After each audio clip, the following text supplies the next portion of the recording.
Halo sobat semua. Jumpa lagi dengan Mimin. Sebelum Mimin lanjutkan ceritanya, jangan lupa subscribe dulu channel ini. Bab 29. Li Sue mengenakan setelan profesional dengan rok mini di atas. Lutut itu menonjolkan lekuk tubuhnya yang indah. Wajahnya sangat natural dan bersih, tetapi itu tidak membuat dia merasa bahwa dirinya menawan. Justru karena itulah ia lebih menarik. Siapa wanita ini? Siapa namanya? Aku tidak tahu. Xiao Rongtou melihat mata Li Sue bersinar. Dia berpikir akan sesuatu. Pikirannya tentang Heiwan Yuan mulai terbagi. Dia lebih baik dari Heiwan Yuan. Raut wajah Heiwan Yuan tampak berbeda karena Li Sue lebih cantik dari Xiao Rongtou. Dia merasa kecemburuan. Seorang wanita hanyalah masalah sesaat. Bai Yifei diamankan oleh polisi. Tiba-tiba dia mendengar suara yang dikenalnya. Dia segera menoleh untuk melihat ke arah asal suara tersebut. Seketika dia tertegun. Suer, kenapa kamu di sini? Bai Yifei merasa sangat kesal. Dia ditangkap polisi dan sialnya dilihat oleh istrinya. Dia merasa itu terlalu memalukan. Sejujurnya, Bai Yifei sama sekali tidak khawatir tentang apa yang akan dilakukan polisi-polisi ini padanya. Bagaimanapun, pengawal di belakangnya ada di sana. Bahkan jika dia dalam masalah besar, dia tidak akan seenaknya kepada polisi. Itu sebabnya dia berpikir dengan hati-hati tentang hal ini. Sebagai penanggung jawab proyek, Li Sue biasanya sangat sibuk. Bahkan di akhir pekan, dia tetap harus pergi bekerja. Hari ini, dia mendiskusikan beberapa detail dengan beberapa klien. Karena itu dia kebetulan berada di hotel ini. Dia baru saja mengantarkan beberapa klien. Di sana, tak lama kemudian dia melihat secara samar-samar seseorang seperti Bai Yifei dan beberapa polisi. Dia seketika merasa sedikit khawatir. Melihat keadaan itu, dia memutuskan untuk mengikuti mereka, tapi dia tidak menyangka bahwa itu adalah benar-benar Bai Yifei. Semua yang ada di sana tercengang. Orang yang begitu tampan itu memang Bai Yifei. Sekujur tubuh Xiao Rongtou terasa tidak enak. Imajinasi tentang Dewi yang baru saja dia lihat telah dihancurkan oleh Bai Yifei. Raut wajah Heiwan Yuan tampak lebih buruk. Dia sebelumnya pernah berkata bahwa Bai tidak mau menyerah. Tapi lihat sekarang, bukankah dia mempermalukan dirinya sendiri? Orang-orang saja membuang, bahkan menyingkirkan Li Sue yang baik. Itu, lalu untuk apa mempertahankan orang yang sama sekali tidak memiliki sisi baik? Li Sue menghampiri Bai Yifei dan berusaha menghentikan polisi. Apakah Anda menangkap orang yang salah? Dia tidak melakukan apa-apa. Mengapa Anda harus menangkapnya? Polisi menatap dua mata polos Li Sue dan berkata, kami adalah polisi. Seseorang menjadi saksi bahwa dia telah berkelahi. Lihat benda-benda di tempat ini buktinya. Li Sue memandang Bai Yifei. Mustahil. Dia tahu seperti apa Bai biasanya. Bagaimana dia bisa berkelahi? Kali ini, Xiao Rongtou berdiri dan berkata, dia pelakunya. Kami melihatnya dengan mata kepala sendiri. Setelah mendengar apa yang dikatakan Xiao Rongtou, Li Sue mengerutkan kening kemudian berkata kepada polisi, Anda bilang suami saya berkelahi. Kenapa Anda hanya menangkap dia saja? Bagaimana dengan orang yang berkelahi dengannya? Kenapa Anda tidak menangkapnya juga? B. Yifei merasa tersentuh ketika Li Sue sangat ingin membelanya.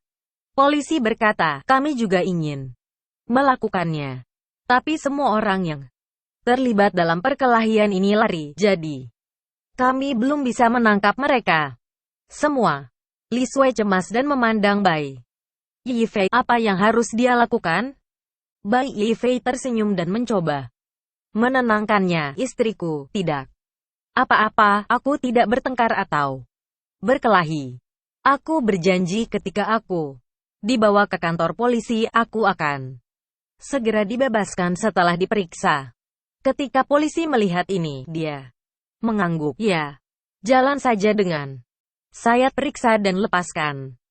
Percaya padaku, kata Bai Yifei. Lembut. Li Sui memandang Bai Yifei. Dia harus melepaskannya dan membiarkan polisi membawa Bai Yifei pergi.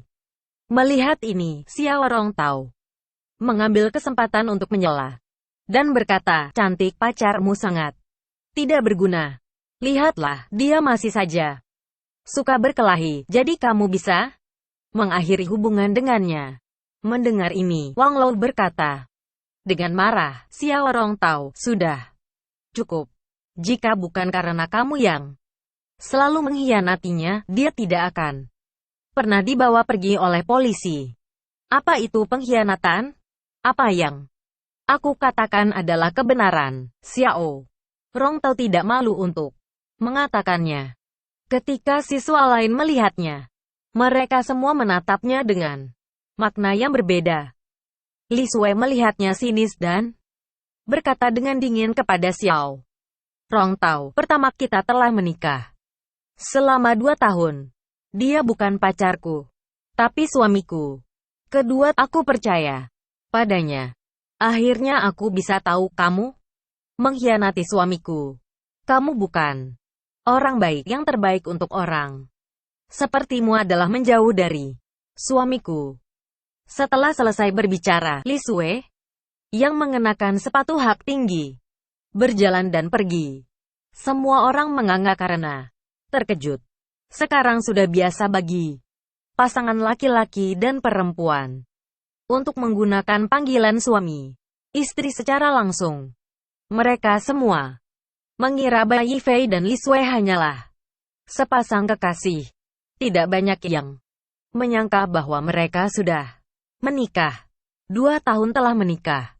Wang Lao memandang Li Sui dari belakang dan terkejut. Bai Yifei, anak ini diam-diam menikahi istri yang begitu cantik.